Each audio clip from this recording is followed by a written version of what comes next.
Praise the lord. అందరు బాగున్నారమ్మా?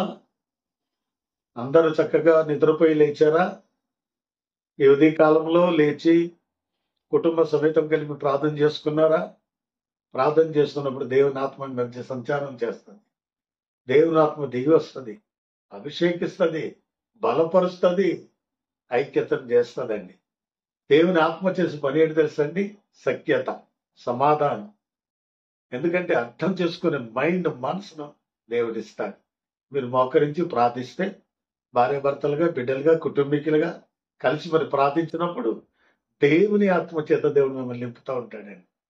ఆ ఆనందమే వేరండి, ఆ సంతోషమే వేరండి. ఉదయ కాలంలో లేచి ప్రార్థించి మీ పనిపాట్లకు ఎప్పుడైతే బయటికి వెళ్తారో ఆ దీవెనలు ఎలా ఉంటాయి అలా ఉంటాయి. కాబట్టి ఇది గమనించండి, ఆలోచించండి. దేవుని బిడ్డలారా, దేవుని వాక్యమును, ఎందుకంటే వింటున్నవారు చదువుతున్నారు కాబట్టి దాన్ని బట్టి ప్రతి ఉదయం దేవుని సందులో ప్రార్థించడం మర్చిపోబాకండి. సరేనా? మరి అందరు పరిశుద్ధాత్మ పొందుకున్నారా? పొందుకోకపోతే పొందుకోండి. రోమాపత్రికలో 5వ అధ్యాయంలో అపోస్తలుడు పౌలు గారు రోమ సంఘానికి ఒక మాట చెప్తున్నాడు. 5వ అధ్యాయం 5వ వచనం చూస్తారా? చదువుతారు, వినండి. ఎందుకనగా ఈ నిరీక్షణ మనలను సిగ్గుపరచదు. మనకు అనుగ్రహింపబడిన పరిశుద్ధాత్మ ద్వారా దేవుని ప్రేమ మన హృదయములలో కుమ్మరింపబడి ఉన్నది. ఆమేన్. దేవుని బిడ్డలారా, గమనించండి, మన నిరీక్షణ ఎవరి కోసం నువ్వు ఎదురు చూస్తావు? నిరీక్షణ అంటే ఎదురు చూపండి. దేవాది దేవుడు మనకు ఆత్మతో నింపాడు, ఆయన శక్తితో నింపాడు, ఆయన కృపావరంతో నింపాడు. ఎందుకంటే దేవుని ఆత్మ ద్వారా మనము ముద్రించబడ్డాము. అలాంటి ఆత్మతో ఉన్నాం కాబట్టి మన హృదయంలో ఆయన ప్రేమ కుమ్మరించబడి ఉన్నది. ఈ ప్రేమ ఎప్పుడు కూడా తక్కువ చేయదండి. దేవుని బిడ్డలని గమనించండి.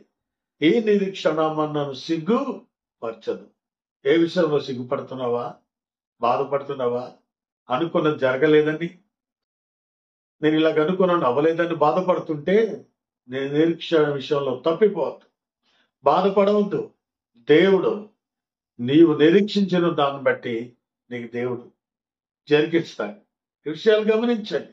పరిశుద్ధాత్మ మనం పొందుకున్నాము, పరిశుద్ధాత్మ ద్వారా ప్రేమను పంచుతున్నాము. కాబట్టి ఈ నిరీక్షణ మనలను సిగ్గుపరచదు. ఎంతవరకు సిగ్గుపడ్డమేమో, బాధపడ్డమేమో, కొమిలిపోతున్నామేమో, దుఃఖపడుతున్నామేమో, కానీ ఇక్కడ నుంచి నువ్వు సిగ్గుపడే పని లేదు. నువ్వు నిరీక్షించింది ఎవరి కోసం? యేసయ్య కోసం, ప్రభు కోసం. అలాంటి ప్రేమను పొందుకుని ఉన్నావండి.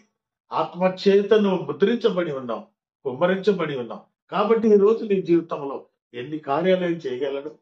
నమ్ము. బిడ్డల విషయంలో బాధపడుతున్నావా? కొడుకు కోడల విషయంలో బాధపడుతున్నావా? లేకపోతే భర్త విషయంలో బాధపడుతున్నావా? ఆలోచించండి. ఏమన్నా నిజంగా ప్రేమ పరిశుద్ధాత్మలో ఉందండి. పరిశుద్ధాత్మ ఉన్న ఇల్లు ప్రేమకు నిలయంగా ఉంటుంది. ఈ ప్రేమకు నిలయం ఉన్న ఇల్లు అనేక మందిని ప్రేమిస్తుంది. ఎవరిని బాధ పెట్టదు, ఎవరిని దుఃఖ పెట్టదు, ఎవరిని కష్టపెట్టదు. ఎందుకో తెలుసా? పరిశుద్ధాత్మ ద్వారా మన హృదయంలో ప్రేమ కుమ్మరించబడి ఉందటండి. కుమ్మరించడం అంటే ఇంత ప్రేమ కాదండి. యేసయ్య ప్రేమ, ప్రభు ప్రేమ. ఆ ప్రేమ ఎంత పవిత్రమైనదో, పరిశుద్ధమైనదోనండి. అలా ప్రేమ కలిగి మనం ఉన్నాం. కాబట్టి ఉదయకాలం వెళ్ళి వాక్యం విన్నా, నీ జీవితంలో ప్రేమ కలిగి జీవిస్తావా? ప్రేమ కలిగి బ్రతుకుతావా?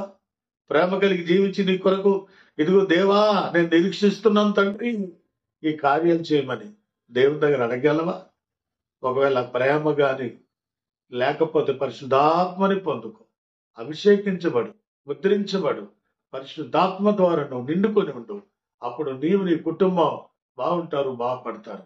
అప్పుడు నా దేవుడు చేస్తాడు, ఏ పని అయినా చేయగలనని నువ్వు నిరీక్షణ కలిగి జీవిస్తావు. అలాంటి కృప దేవుడికి తోడై ఉండి నడిపించును గాక. ఆమేన్. చిన్న ప్రార్థన. ప్రభానికి వందనాలు. ఉదయకాలంలో ఎన్న వాక్యాన్ని నీరు కట్టి ఫలింపచేయండి. మేము చేసిన ప్రార్థన మీరు వినండి ప్రభా.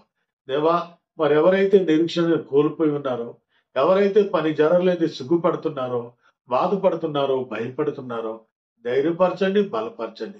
కుటుంబాలు మీరు కట్టండి తండ్రి. మీకు వందనాలు. వివాహం కావాల్సిన బిడ్డలు ఏమైనా ఉన్నట్లయితే ప్రమనార్థండి ప్రార్థించిన ఆయన దైవ చిత్తాన్ని కనుక్కుని నాయన చక్కటి వివాహం జరిగేటట్లు సాయం చేయాలి. చదువుకొని కాలిగొన్న బిడ్డలు మంచి ఉద్యోగాలు కూడా ఇవ్వండి. వారి భర్తల మధ్యలో మీ ప్రేమను అధికం చేయండి. పరిశుద్ధాత్మ కుమ్మరింపు ద్వారా నాయన వాళ్ళు గ్రహించేటట్లుగా సాయం చేయండి. మేలుతో నింపండి. యేసయ్య నామమున తండ్రి. ఆమేన్. God bless you.